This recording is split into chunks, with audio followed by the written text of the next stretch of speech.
Good morning भाई लोग। और आज का जो हमारा वीडियो है, वीडियो का जो टॉपिक होगा वो होगा कि जीडीएस क्या है और जीडीएस क्या इम्पोर्टेंस रखती है हमारे सेंट्रल गवर्नमेंट या post of department of post में। ठीक है, आज उसके ऊपर बात करेंगे, चर्चा करेंगे, क्योंकि ये बहुत इम्पोर्टेंट टॉपिक है। अभी जैसे कि हमारा 8वां पे लागू मतलब अनाउंस हुआ है, लागू होगा सेंट्रल गवर्नमेंट के लिए। तो जीडीएस भी वर्क करती है सेंट्रल गवर्नमेंट के अंडर, पर वो ईडी में आती है, वो बात अलग है। ठीक है ना, तो उसके लिए आज यही बात करेंगे कि जीडीएस क्या है, जीडीएस का क्या इम्पोर्टेंस है। ठीक है, तो जो लोग नए हैं चैनल में, चैनल को सब्सक्राइब करें, हाँ, वीडियो को लाइक करें, शेयर करें, साथ में बेल का आइकन दबा दें ताकि नया आने वाला कोई भी वीडियो आपके पास आसानी से पहुंच सके। और वीडियो को अंत तक देखें ताकि पूरा जानकारी मिल सके, आप पूरा सेटिस्फाइड हो सके क्या हम बताना चाहते हैं, क्या हम कहना चाहते हैं। और जो लोग मेरे व्हाट्सअप ग्रुप ज्वाइन करना चाहते हैं तो इस वीडियो के नीचे कमेंट सेक्शन में व्हाट्सअप ग्रुप का लिंक है जो पिन किया गया होगा, तो आप जाके व्हाट्सअप ग्रुप ज्वाइन कर सकते हैं और वहाँ से आप हमसे भी बात कर सकते हैं। हमारे बहुत सारे फ्रेंड हैं हमारे ग्रुप में, वो जो पहले से जीडीएस है, तो वो आपको पूरा हेल्प करेंगे हर एक मामला में। जैसे आपको प्रमोशन रिलेटेड, आपको TD, Sukanya, SB, RD, RPLI के बारे में पूछना तो वो सारे कुछ बताएंगे आपको। ठीक है, तो चलते हैं अब अपने टॉपिक के ऊपर। जो हमारा टॉपिक है कि जीडीएस क्या है, तो सबसे पहले आपको पता ही होगा जीडीएस का फुल फॉर्म क्या है। तो जीडीएस का जो फुल फॉर्म है ग्रामीण डाक सेवक। ठीक है ना, जीडीएस का फुल फॉर्म है ग्रामीण डाक सेवक। ये हमारे मतलब गांव में सेवा देती है। ठीक है, एक शहरी क्षेत्र होता है वहाँ एसओ होता है, लेकिन गांव में जो होता है बीओ होता है, ब्रांच ऑफिस। ठीक है ना, और शहरी में एसओ होता है, सब ऑफिस भी कहते हैं उसको। तो हम लोग जो भी जितने भी जीडीएस है वो गांव क्षेत्र में रहते हैं, ग्रामीण क्षेत्र में। और वहाँ पे बीओ होता है। ठीक है ना, post office department of post का ही होता है। ठीक है ना, वो पूरी तरह से डिपार्टमेंट ऑफ पोस्ट का होता है। वहाँ पे जीडीएस काम करते हैं। ठीक है ना, ग्रामीण डाक सेवक। और मेनली ग्रामीण डाक सेवक में 3 पोस्ट होती है। सबसे पहले होती है बीपीएम ब्रांच पोस्ट मास्टर। ठीक है, उसके बाद ABPM assistant branch post master, और एक होती है डाक सेवक। तो डाक सेवक का जनरली जो काम होता है एसओ में भी होता है। ठीक है ना, एसओ में भी डाक सेवक का काम होता है, पर बीपीएम और एबीपीएम का जो मेनली काम होता है वो बीओ में होता है, ब्रांच ऑफिस में। और बीपीएम का जो काम होता है, जो काम मेनली जो उनका काम होता है वो होता है कि आपको खाता खाता खोलना है, आपको बीमा करना है।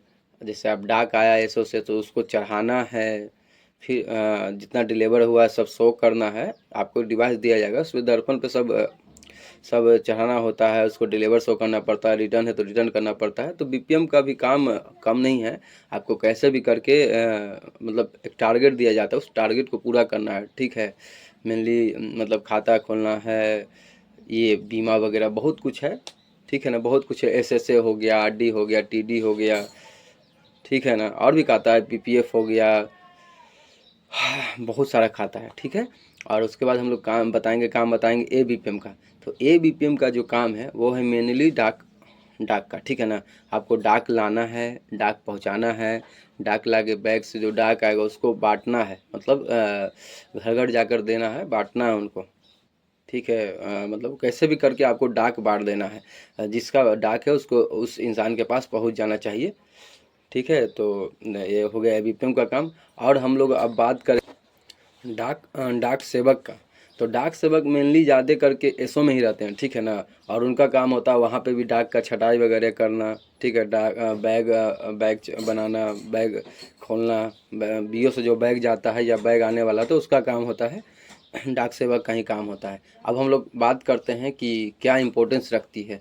तो जीडीएस ही एक ऐसे कर्मचारी होते हैं जो आपको गांव-गांव में सेवा देते हैं। ठीक है ना, शहर में तो सेवा आपको एम्प्लॉय जो डिपार्टमेंट एम्प्लॉय है आपको दे ही रही है, लेकिन गांव में रह के मतलब कितना भी मतलब पूरा देहात का हो, मतलब वहाँ कोई भी मतलब रहने का अच्छा से नहीं हो तब भी वहाँ पे वो रहते हैं, वहाँ पे काम करते हैं, लोगों को सेवा देते हैं। तो ये काम है जीडीएस का। ठीक है ना, उनका पेमेंट भी इतना नहीं होता है जितना लोग समझते हैं।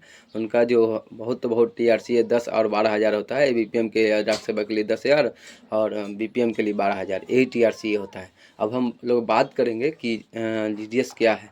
तो जीडीएस एक कर्मचारी ही है, लेकिन ये सेंट्रल गवर्नमेंट के अधीन नहीं आता है। ये अलग होता है। जो कम्युनिकेशन मिनिस्टर होता है इसमें ईडी एक्स्ट्रा डिपार्टमेंट के अंदर आता है जीडीएस, ठीक है ना।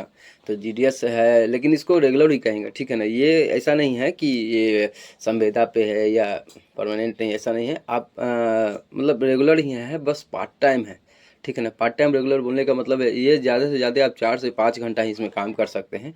और जब आप ज्वाइन कीजिएगा ना तो उस समय आपको मांगा जाएगा, ठीक है, कि जीडीएस के अलावा आप क्या करते हैं, ठीक है ना। अपने परिवार चलाने के लिए या बहुत मतलब अपना खर्च उठाने के लिए आप जीडीएस के अलावा क्या करते हैं, क्योंकि वो डिपार्टमेंट भी जानती है कि आप ये 15-16 अभी 18-17 हज़ार में अभी का उतना मतलब आप खर्चा नहीं उठा पाएंगे जितना महंगाई चल रहा है। तो वो लोग आपसे मांगेंगे कि आप जीडीएस के अलावा क्या मतलब इस नौकरी के अलावा क्या कर रहे हो अपने परिवार को पालन पोषण करने के लिए। तो बस यही है जीडीएस का, यही है जो हम अभी आपको पूरा बताएं। इसमें क्या है कि जीडीएस बस अपने घर से दूर रहिए, लेकिन बहुत लोग को लगता होगा कि 40,000 50,000 ऐसा ऐसा कुछ नहीं है। बहुत ही कम भत्ते पर बहुत ही कम टीआरसीए पे काम करती है और सेवा देती है, गांव-गांव जाके घर घर जाके अपना सेवा देती है। और पूरा मतलब कि विनम्र रूप से मतलब गांव में रह के सेवा देना मतलब अपने घर से कहीं दूर जाके सेवा देना आसान नहीं है, उस वातावरण में ढलना। तो जीडीएस का यही है जो मेरा एक्सपीरियंस था, हम आपको बताए हैं। अगर वीडियो अच्छा लगा तो आप लोग लाइक सब्सक्राइब शेयर ज़रूर करेंगे, ठीक है। फिर आते हैं अगले वीडियो, तब तक के लिए बाय।